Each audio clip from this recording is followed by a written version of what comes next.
that. These are the people to whom Jibreel came to teach them their religion. The angel Gabriel came to sit amongst them and teach them their deen. These are the companions.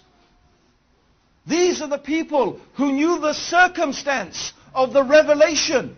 Which ayah was revealed in which circumstance. They are the ones who saw the Prophet ﷺ pray.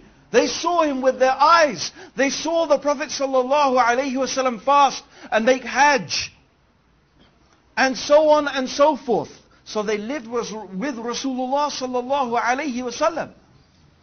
They were his companions. They were eyewitnesses to the events. They would sit and learn directly from Rasulullah ﷺ about the deen.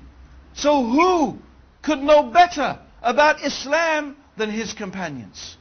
It is absolutely logical that the people who would know best about this religion are the people who studied from the messenger to whom this religion was revealed. This is from aql. This is from logic. Actually, this is also the main reason why when I first became Muslim, I could never become Shia.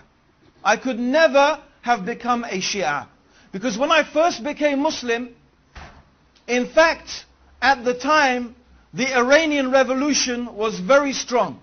And outside the mosque where I now work, which is the main mosque in London, the Regent's Park Mosque, the Central Mosque, every week you used to have the Shia handing out a newspaper, Al-Khayran it was called. And we used to read it avidly. And we used to follow this slogan, no East, no West, Islam is the best, and all that type of stuff. Okay? And you know, Khomeini for many people was a big hero, because it seemed as if he had shown to the world that once again we could implement Islam and have an Islamic state as we thought. But so I began to study Shiism and what it was teaching and what it was saying. And the big conflict I came was the attitude of the Shia towards the Sahaba.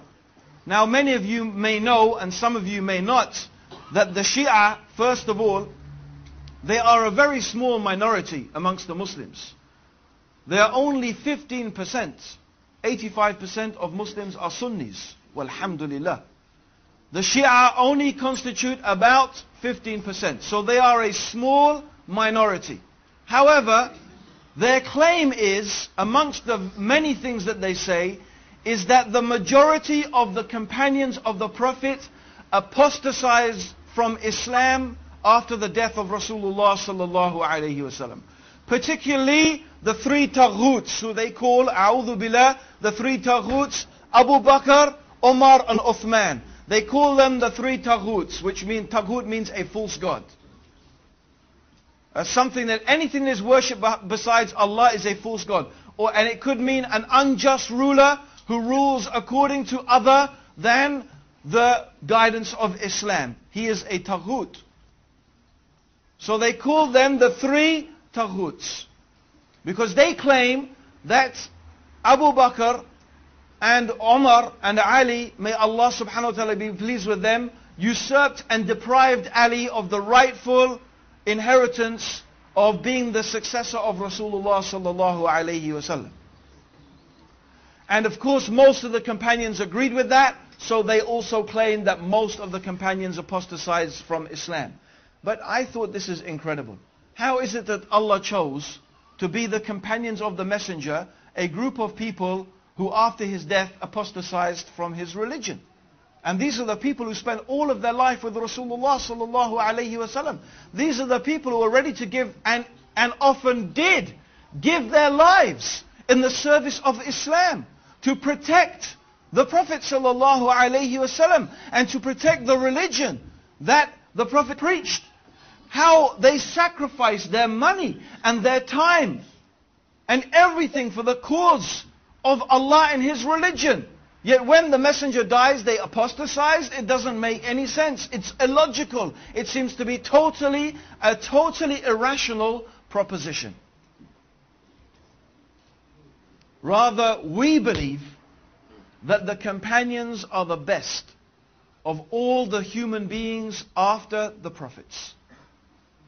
And the best of the human beings after the prophets is Abu Bakr.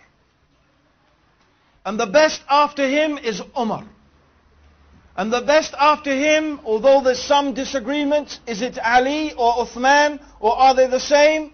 But it will seem that the stronger evidence shows us that it is Uthman ibn Affan and then Ali. These are the best. And then after that, we don't make a distinction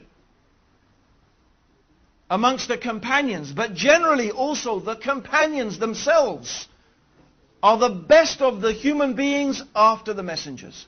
This is the status of the Sahaba with us. Not